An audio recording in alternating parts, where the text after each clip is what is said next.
Buona tarde, buenas tardes. Good afternoon for the very last time for 2019 from the main auditorium. The theme for this year's Smart Cities Expo World Congress is Cities Made of Dreams. When I think of that phrase, I also think of the 2030 Development Agenda.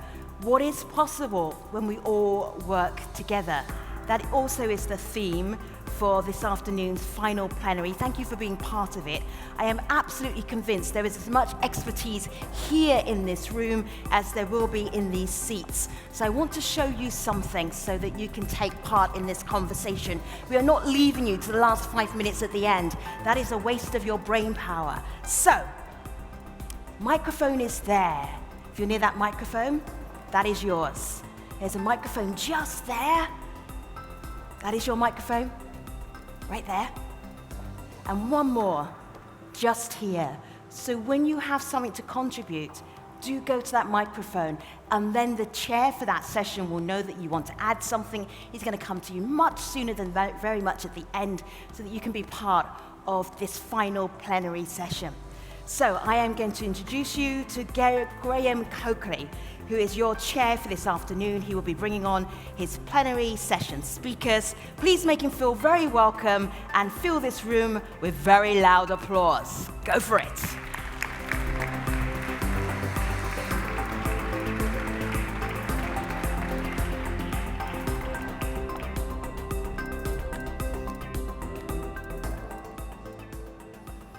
Femi gave you the warning gun. The microphones are there and we are going to use them. So good afternoon. This is the last leg, the last mile, the last hurdle, and thank you very much indeed for joining us. My name's Graham. I'm going to introduce two people who I'm delighted to have on stage, and I know some well, and they're fun. So we're going to have some fun this afternoon. What I'd like to do is to just very briefly set the scene and ask you a question, actually, as a starting point. There's a document called Transforming Our World, Agenda 2030. It's 41 pages long, and it's kind of important. Be honest. Who's read it? A modest proportion. Well done. That's very much the scene set for our conversation today. And the good news is, if you haven't read it, don't worry. We've got experts here that know all about it, and we've got a hint in terms of some of the slides, and there's only two to help with that. So let me start in terms of the title. Agenda 2030, how are cities leading the implementation of the Sustainable Development Goals? Now, my guess is that 99% of you know about Sustainable Development Goals, need a little reminder about how many there are and exactly what they say, and you know that these things are important. Transforming our world, and that matters. Let me show you a picture about why that matters. Here's the world in 2010, the top 20 cities by population. And you look at those and you go, that's interesting, and they're up in the north. And then the picture changes by 2050, and you go, well, that's interesting. Some of these names I haven't heard of. And then you see the picture in 2100, and it's very, very different. Transforming our world. This is the agenda that we need to deal with, and it's very important. And people are at the core of that. That's you, and that's me. And digitization provides a vehicle for that transformation to a better place. And our choice is, are we going to make it a better place? Transforming our world. These are the Sustainable Development Goals. So we're going to leave this here as a backdrop in terms of what's the agenda. Now, let me grab a seat and introduce to you some delightful characters.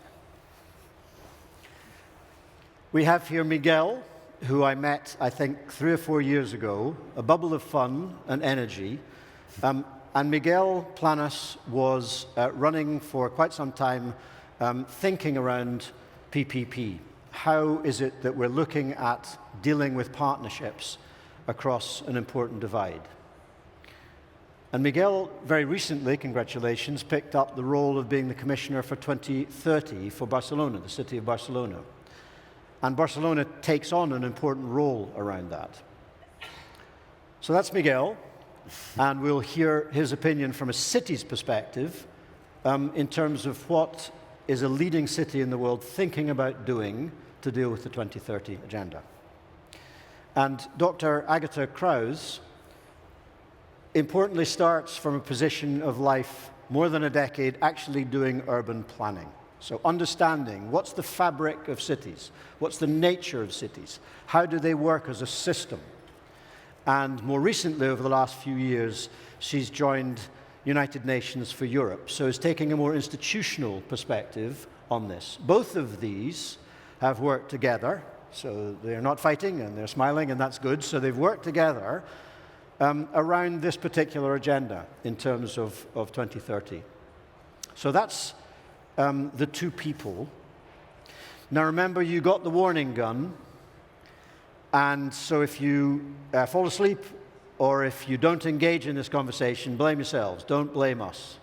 I'm going to give you plenty of choice to actually get engaged in this. So we've got somebody from Barcelona, a leading city, who's dealing with the agenda of 2030, and we've got somebody from an institutional perspective who understands cities, who's looking at it from the UN perspective, both of which are involved in those sustainable development goals. Here is your first opportunity to think about, what would I like to ask these characters?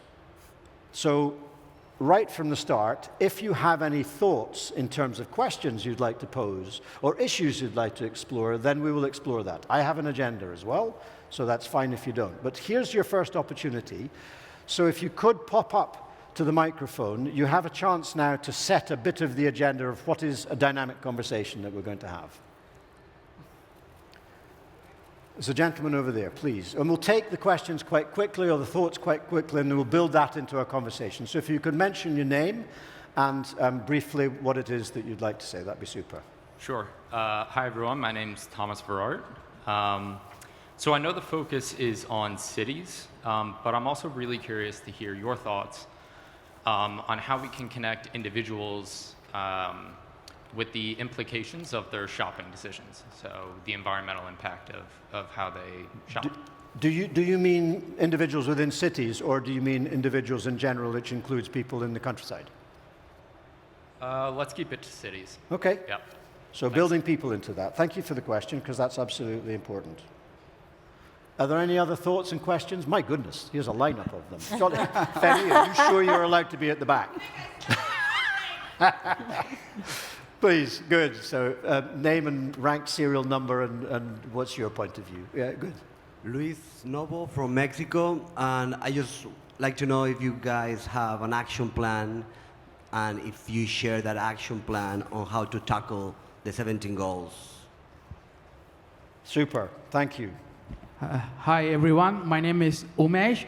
My question is, how are we gonna prepare the current young generation for them to get aware, and how to be prepared for them to face that 210080 which you put on the screen? That is my question. Super, Thank you. I love it, I love it. Thank you. Okay. Sorry for that. My name is Florencia, and I have two questions. Sorry. The first one would be related to data. I have been hearing a lot about data during the last 3 days, but I'm still not sure what is going to happen with that data, who's going to analyze it, and if we are going to see more than numbers. Is anyone interested in analyzing what's behind in terms of subjective well-being? Behind like what is driving people to make a choice in terms of mobility, for example, and then are we going to use that information to make decisions, to argument for or against investment? And the other question is related to disruptive policies. So yesterday we heard about all the disruptive policies in New York, what happened in the year 2007 with the painting streets and making Times Square pedestrianized and the building of bicycle lanes. That was a huge disruption. But what is going to happen now? What is going to be the next disruption policy? I think that we've seen in the last month that people are up to here with what we have been doing as decision makers. People don't like what we are doing lately, and people are going to the streets and complain about that. So I see that all those policies are very nice, but what are we going to do as decision makers to really deliver those objectives? Super. Thank you. Thank you. Thank you. Did you want to say something before me? You can go first. I cede my time to you. Okay. Thank you so much. I'm so excited to be here. I have a very broad question. My name is Izzy. I'm studying sustainable business in Barcelona. I know the focus is on cities, but I would like maybe a little bit of discussion bringing in big industry and corporations and big business to see how they're going to help cities implement the SDGs. Yeah, thank you. And when we explore the topic of partnership, then clearly we need to think of all actors in all sectors. So it's a very good prompt. And Femi, you're very important. What have you? My name is Femi. I live in the main auditorium at Theatre Barcelona. It feels like it. As a journalist, I travel around the world and I cover the SDGs all the time. But is it your experience that the communities that you work with and for and the citizens that you know actually know and understand the SDGs, the 2030 agenda, and does it matter even if they don't? Yeah, that's a really good point. Communications and such like. Well, 80% of the audience could probably do with a dose of reminding. In fact, 100% probably could. And making it real is actually what matters. By the way, if I could, just my observation, I've been here since the beginning, not of this 3 days, but of the whole process that we've been through. And it's fascinating each year observing what's happening and how the agenda is changing. And this agenda, in terms of the SDGs, 10 years ago, 8 years ago, wouldn't be on the agenda. We'd be talking about technology. It's wonderful to be talking about something which is, so what happens next across really important topics. And I think that aspect of the maturation of the agenda is really fun. Good. So, thank you indeed for that. If during the course of the discussions you get particularly aggravated about something and want to air your point of view, fire away. That's what it's all about. What I'm going to do is I'm going to ask each of the Miquel and Agatha just to give a bit of an impression in terms of organizationally what they do around this agenda and what makes it exciting for them personally, because it's all very well thinking about organizationally what happens and what I should do, but what's in the heart? What drives that at a personal level? And that's important because we're all people, going back to the first question. And then we'll explore a few questions, and I'd like to make sure that we address the points you've raised and that we add to that. So at any point, if it doesn't feel like we're moving in the right direction, you've got something, then please keep it short, but keep it in the conversation. So let me start with yourself, Miquel. A shift in terms of role, 2 months in, I think, or thereabouts. So everything is think and will and what's going to happen next and such like. Tell us a little bit, briefly, in terms of, as a city, how you see Barcelona addressing the 2030 agenda. And feel free to pick up some of the points that perhaps have been raised to date. And then, more personally, having shifted from the position you were in terms of looking at PPP and partnerships, what excites you about the current role you've got in Barcelona? Okay. Well, thank you. And really, it's an honor being here with Agatha and Graham, because if you don't know Graham, you will know it today. And it's great to hear him, because he always has very interesting thoughts. And regarding my brand new position, exactly, it's only two months that I started. The first thing I can realize, I can feel from this position is that the City Council, Barcelona City Council, is clearly compromised with the 2030 agenda. And maybe it's just big words, but at the end, you can see that there's several key elements that are already working on. you know that our government started like around 6 months ago, so it's brand new also. But in these 6 months, we have done several things that I think they're quite important. The first one is that on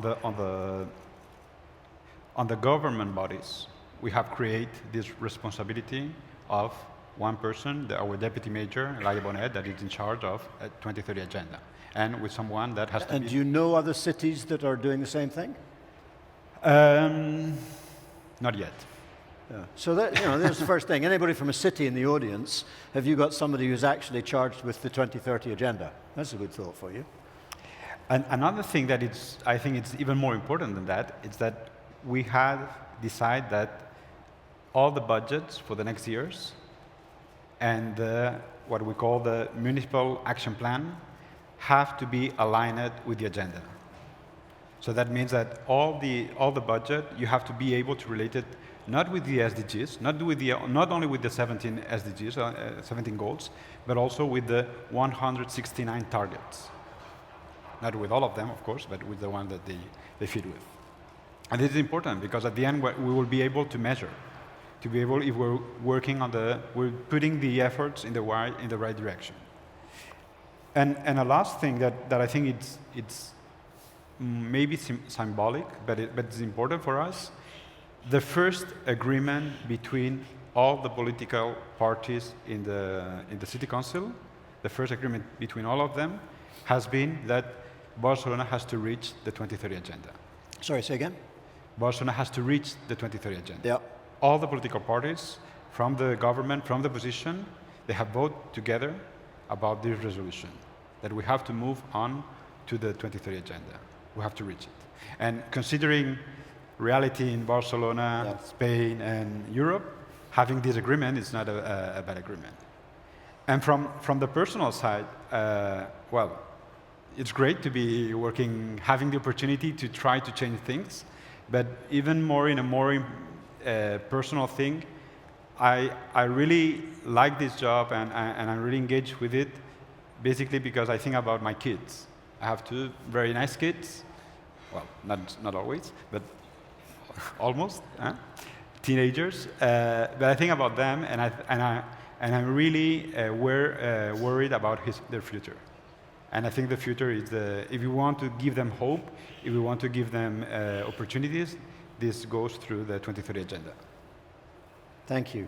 And my guess is that point about having kids and worrying about them, because 2100 is not that far away, it starts to make it very real and very personal in terms of, so what can we do? Excellent. Thank you for that, Miguel. Agatha, so tell us, same sort of thing from an organizational perspective.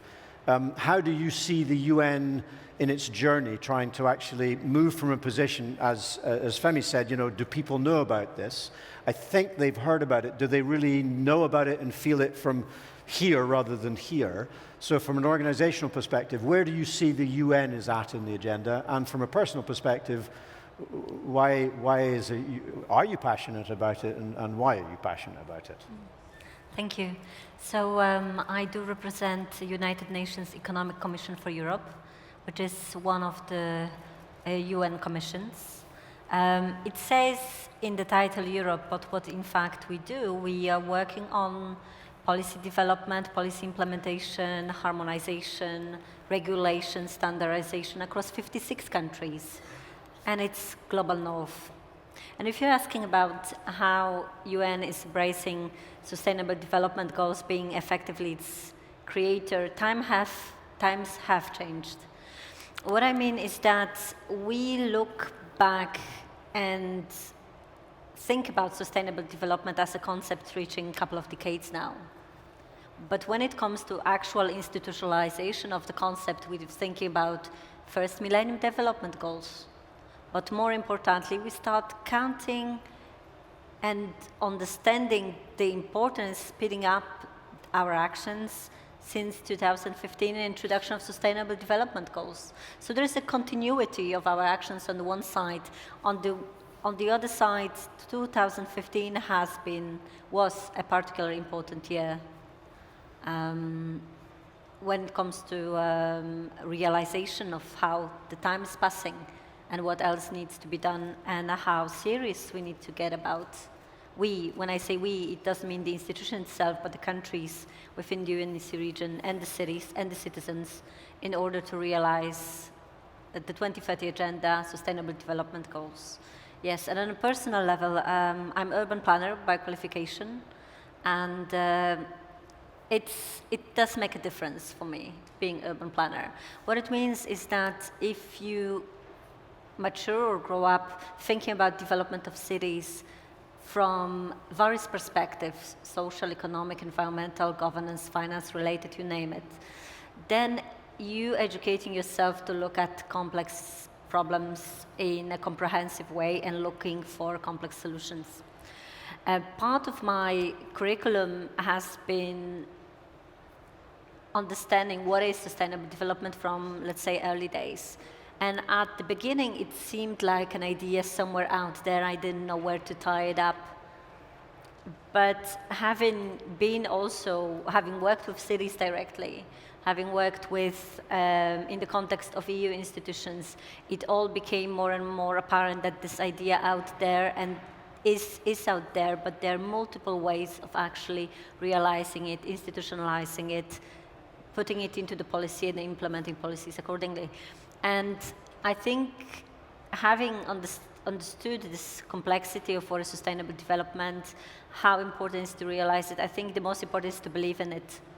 So I would say what brought me to where I am now is believing that this is the future, that without consideration about SDGs, about the 2030 Agenda, we will go no farther when it comes to urban development, and a deep faith that only by acting accordingly, we as a humanity, we as professionals can introduce change.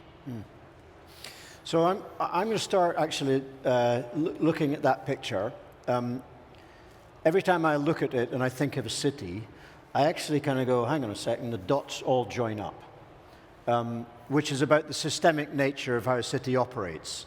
And understanding the complexity of that, not apologizing for the complexity, actually managing it. So let's explore that. So as a city in Barcelona, in terms of the 2030 Agenda, you've got all of these SDGs. Out of the 17, are they all relevant at a city level? Or are there ones that you kind of go, no? Because there's only one of them that actually talks about cities, but frankly, I think the whole damn lot of them are really important. Is that how you see it as well, Miquel? Yeah. In our case, we clear know that we have to work with the 17 goals. We have to work to reach all of them. And we have done right now a first work to what it's called localization of the SDGs. What does that mean? Basically, it means that you have to adapt the SDGs to your reality. Mm-hmm. And when you look at the titles of the SDGs, it's hard not to adapt it to your reality, because you can feel comfortable with all of them. So you have to go below the SDGs. You have to go to the targets, the 196 targets. So you also mentioned earlier which I really liked, was attaching it to money. So the budgets need to line up to the picture that we're looking at here, which means that all of the owners of the various different sectors that are, shall we say, the silos of government, or the silos of a city, need to start lining up not just their actions, but also their money, because we had a question about actions from Mexico. Is that the task that you're going to pick up now as part of the 2030 Agenda, or is you're starting to really see that owned by the various different lines of service in the city? Do you see that ambition, that common ambition towards a joint target, something they go, yeah, that's interesting?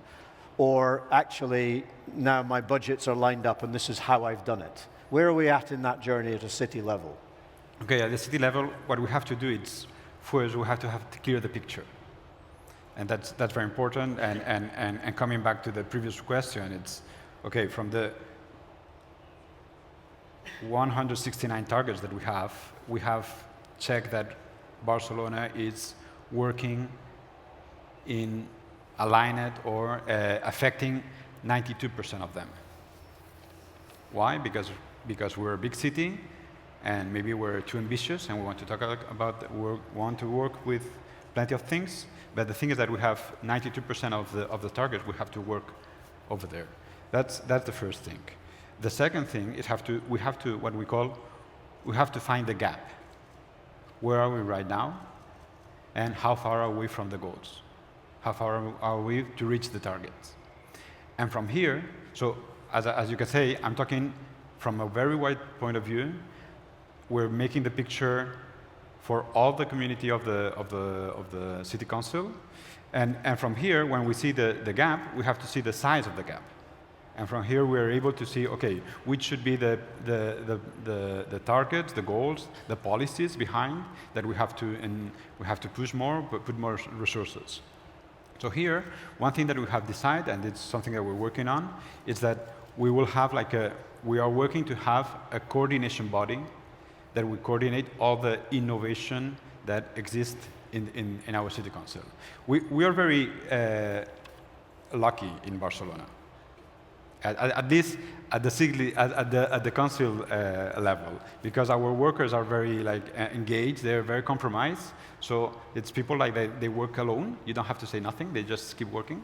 So that means that all the silos, and we have silos because when it's a big organization, there's always silos. All these silos have innovation bodies, innovation departments, and that's great because they move. What we have to be clear is that we have a coordination between all of them, and everyone is moving in the right direction, reaching the goal. And so coordination bodies, for some people, sound like horrible things because it's bureaucratic and administrative. But do you sense that there was a question about policies and disruptive policies and such like? E-bikes are arriving and have arrived in various different cities and stunned a lot of the city administration in terms of is it a good thing or a bad thing, and where are we at on our journey?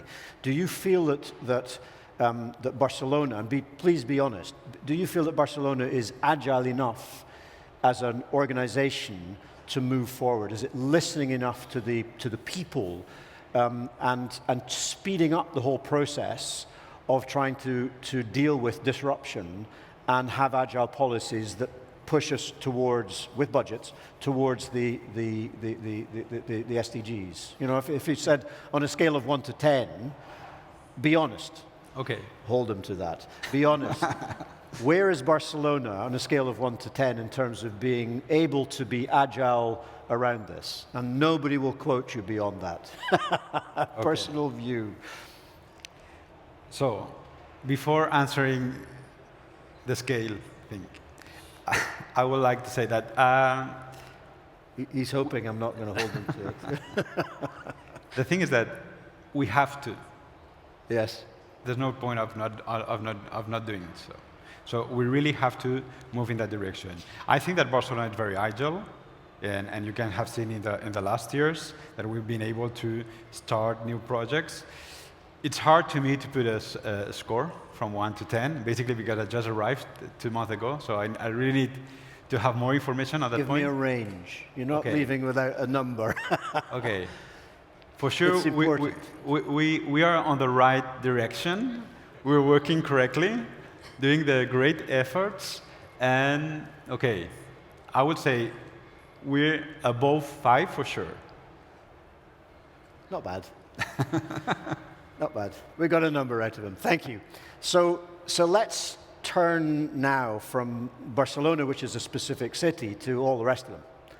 Because Barcelona matters, but all the rest of them matter as well. And I think that draws in the kind of institutional side of, so what is it that the UN can do? And what is it that you can do in terms of the role that Barcelona plays as part of the superstructure to actually move this forward en masse, at pace, with big impact? What is it that UN can do and is doing to try and figure out where the Barcelonas that are around the world that can do good things, and how do we actually get the smaller places where most people live and really accelerate that whole process? How do you feel as an institution on a scale of 1 to 10? How are we doing? What are we doing? We're really having fun. Where's the gap? You talked about gaps earlier. So where is the gap, and what do we need to do to close that? To close the gap to what? So as an institution, you're looking there at a whole bunch of cities, thousands of them, some good, some big, some small. You can be all talk and no action, or it can be all action as is appropriate. What is UN for Europe doing within Europe and maybe beyond to actually really help to accelerate that whole, to inculcate these betterment of life into people, communications, and then action, because we had a question about action plans. I heard a good answer around action plans, actually, from Barcelona. I like that. So from an institutional perspective. First of all, I would like to refer to Barcelona, because I think it's a very interesting question you asked before was about how my colleague would like to position himself, but I would like to shed a light on how we see Barcelona.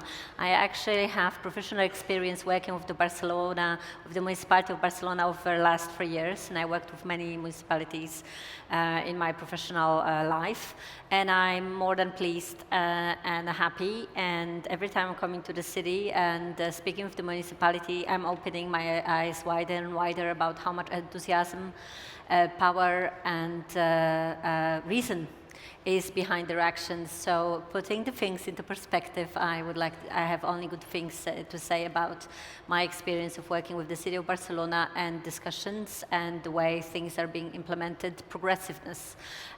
Before I was working on the subject of housing stronger with the city of Barcelona that I am at the moment. And for instance, housing, the city of Barcelona and the metropolitan region have introduced the housing observatory, Metropolitan Housing Observatory. There is not that many of them in Europe at this scale, and they have done it within 2 years. We are 2 years running now, approximately, with amazing results, some very sharp data being produced and being used for policy. So I would like to thank my colleague in Barcelona here on their hard work. So are you picking up those nuggets of excellence as an institution in terms of where the best practice is to actually then provide really pragmatic, simple tools that can help other cities get better faster? Is that part of what you're doing? Yes, indeed. I mean, at the institutional level, we work on in multiple ways, let's say, in order to realize the 2030 agenda.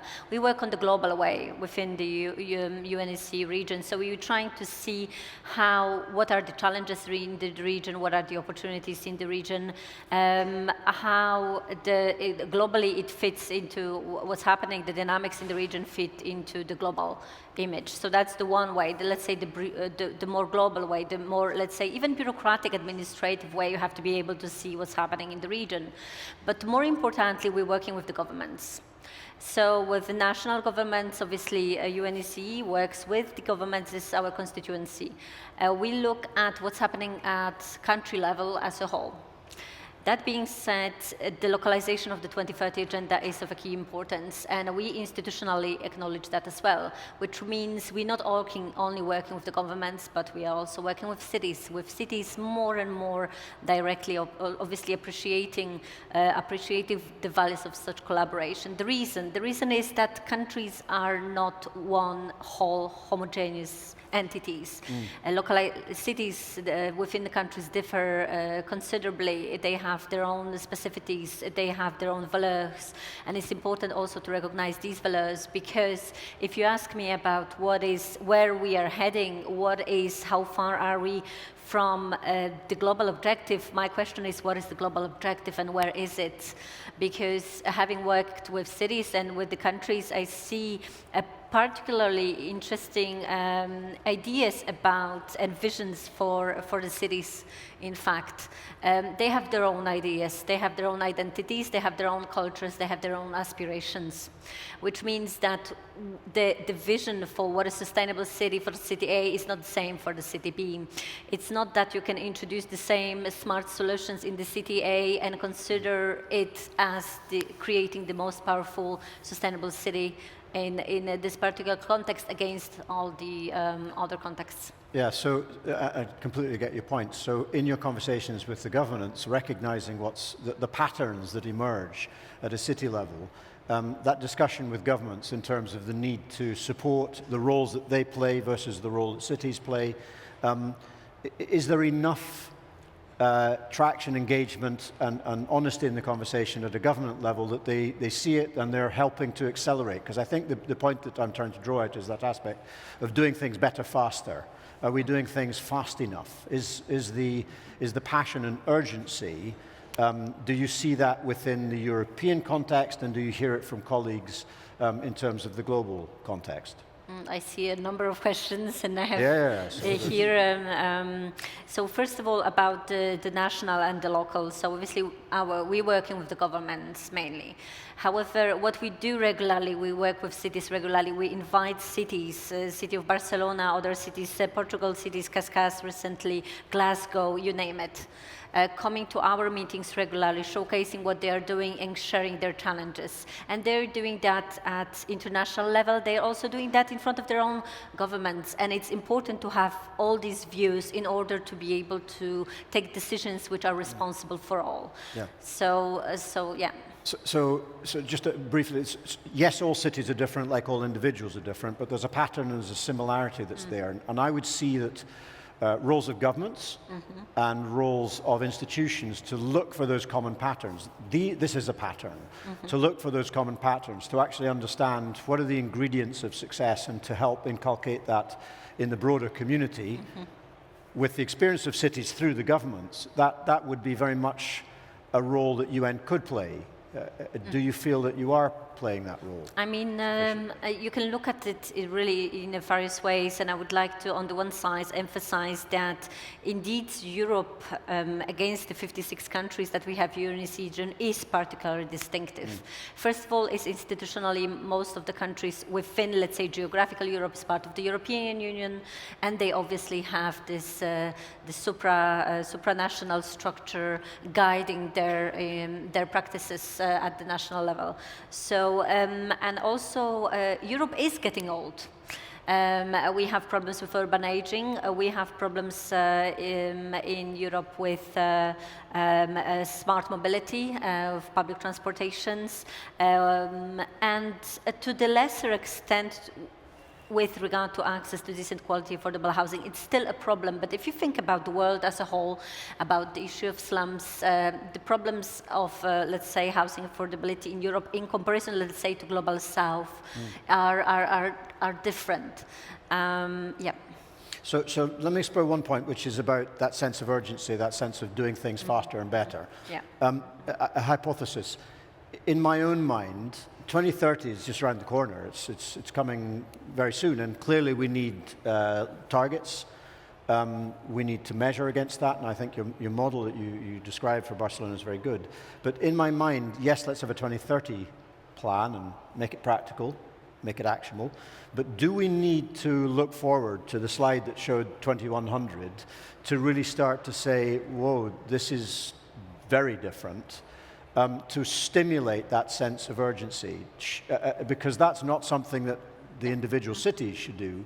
That's the sort of thing that organizations like the UN and such like could play a role in, to actually say, let's get our heads up and look forward to our kids' generation or our kids' kids' generation, where the world is a very different place. And that then drives passion, interest, momentum, innovation. You talked about that earlier. Is that something that is in the conversation of the UN at the moment? Yes, within my institution it's very much, and I believe across the institution it's very much part of the conversation.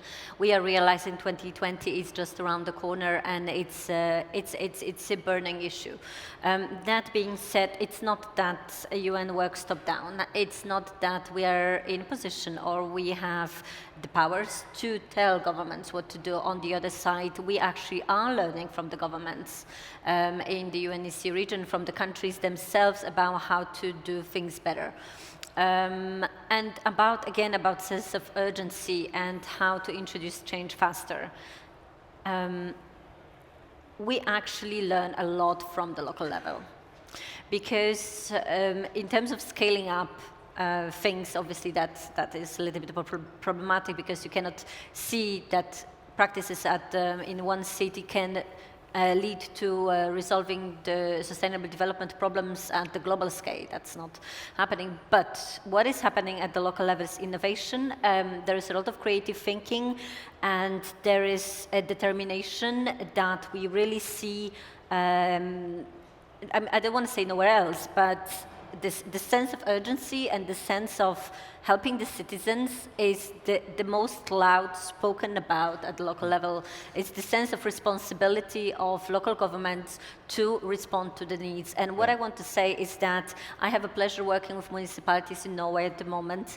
So what we're doing is we are assessing smartness and sustainability of 17 Norwegian cities, and we have the project that will last until mid-2021.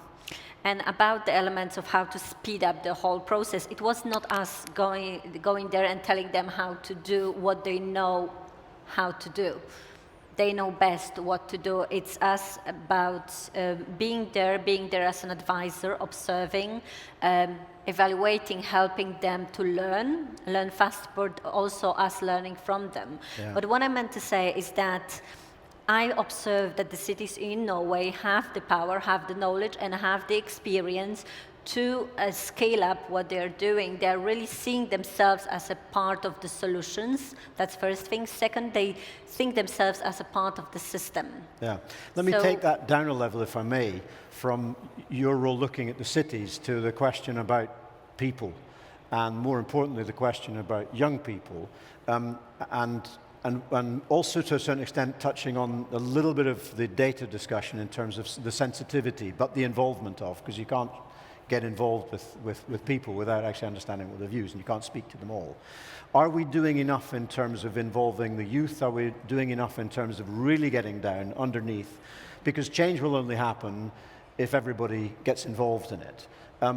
From an institutional, very briefly, because I want to just offer the opportunity for any final questions from people. Very briefly, are we doing enough within the city, in Barcelona, specifically, with all the stuff that's going on, at an institutional level, to really do that in an intelligent, informed, pragmatic way?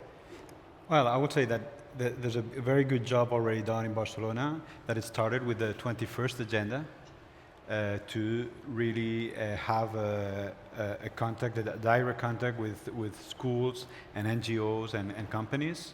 That's something that starts some years ago, that basically put the 21st agenda in their mind and explain it. From here, they're moving up to the 2030 agenda. So that means that we have right now like over 300 schools we're working with. And it is a very good example of what we really need for the future. Yeah, and I know that the Norwegians, or not the Norwegian, Nordic countries are also very good at that as well in terms of building that body underneath. Finally, just in terms of, I want to make sure that you've heard some interesting stuff. We've covered some of the questions that you had, but are there any other key issues or key questions that anybody would like to raise briefly before we kind of pull the thing together? There's a lady over there, so. Hi, my name is Bronwyn. I'm from Australia, and have been a former elected representative. And the only time my phone ever called from the people in my constituency was when they wanted to complain about their roads having too many potholes, or, you know, that every day the trash hasn't been collected. And I wonder how we manage this tension between government providing some sort of noble leadership to say that these are really important issues that we need to be paying attention to, and then there's, you know, the discussion a lot that also we're having out on the floor, that it's a distributed, democratized, decentralized, you know, very participative model that we're moving to, where citizens always should be driving the agenda. Yeah. And if these are not on the radar for the citizens, then how do we manage that tension? Yeah.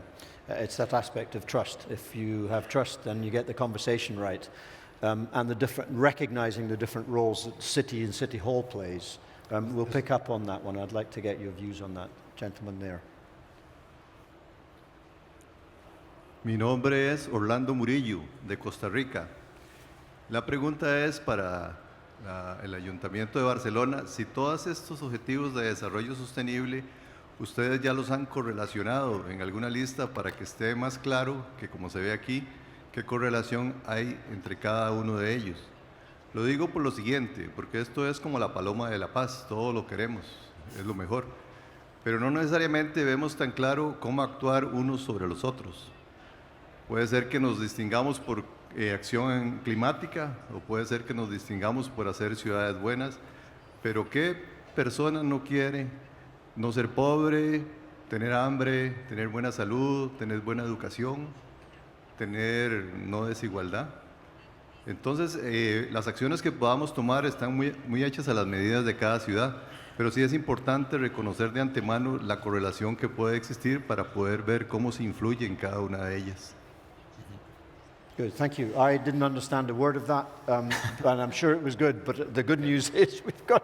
So, Miguel, could you do me a favor and kind of headline what the question was about and respond to it? And I think it's fair from a local perspective, the first question, which is about actually that tension of the roles of government. If you could very briefly cover off that, that would be very much appreciated. Okay, about the tensions, yes. There's the tension between the day-to-day, that you have to give you an answer to the short questions, but we have to be able, and that's something that we discussed before with you preparing this session about what are the gaps that we have like as cities.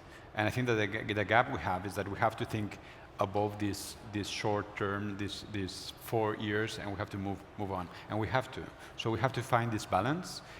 How we have to find the balance, I think that everyone in the city has to be engaged with this 2030 agenda.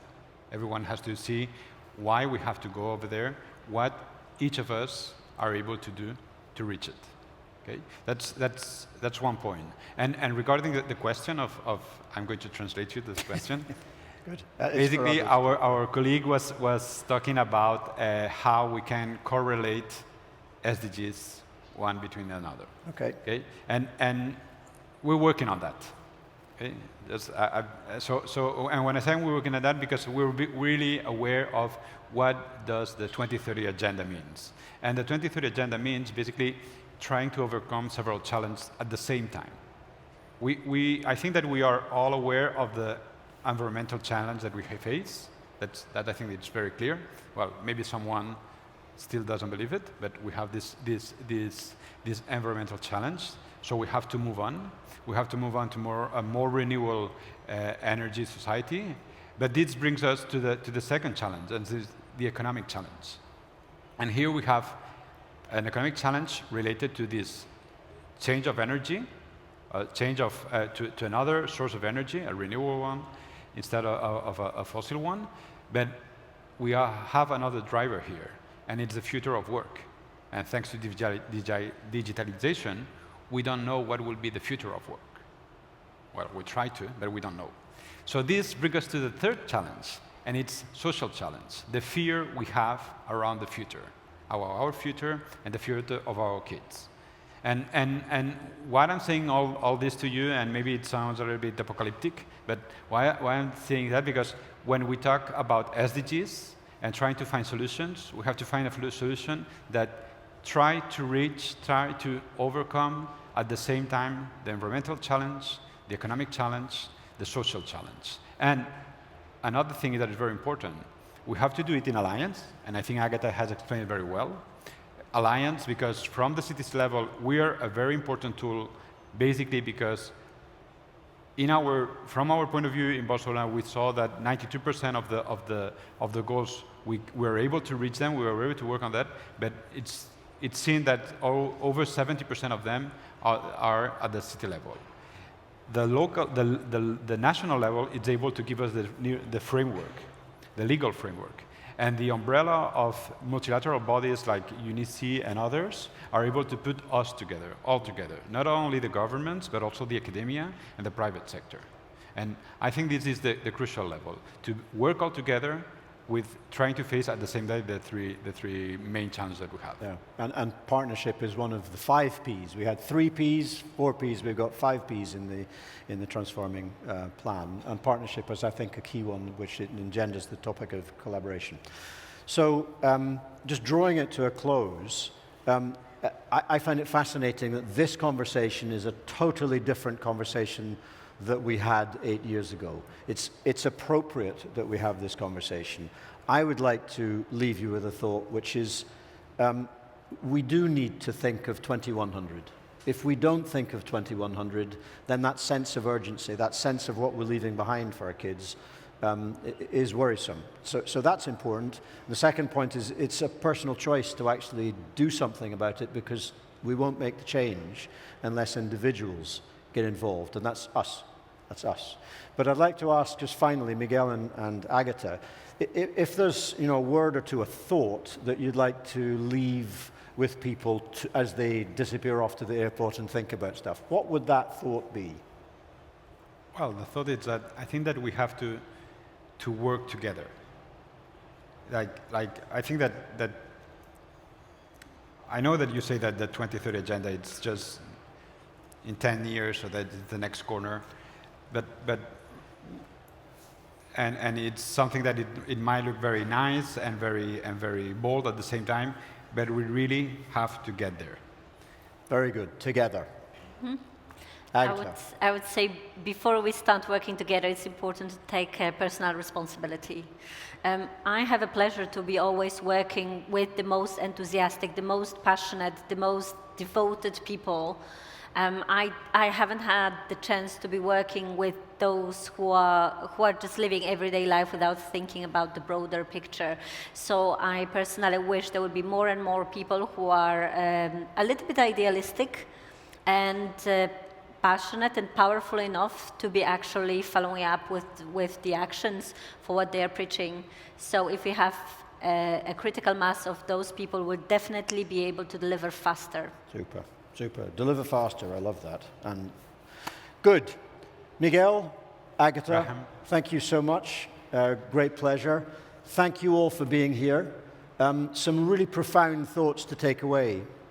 Your choice is to make that very practical in your job and in your daily basis. Thank you all for joining. I look forward to seeing you next year.